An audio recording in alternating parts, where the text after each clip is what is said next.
Tahun 2007, MotoGP tiba-tiba berubah jadi Casey Stoner Show. Dengan Ducati merahnya yang kenceng banget, lawan-lawannya sering kelihatan kayak pakai motor Moto2.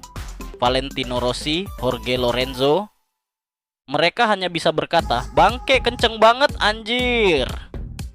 Setiap balapan, komentator sampai bingung, apakah ada yang bisa mengejar Stoner? Jawabannya, enggak, kecuali kau mencuri satu ban motornya. Akhirnya, Casey Stoner jadi juara dunia dengan gaya simple, gas, hilang, finish. Tahun 2007 resmi tercatat sebagai tahun Ducati Turbo dengan pilot asal Australia yang dingin tapi ngacir terus.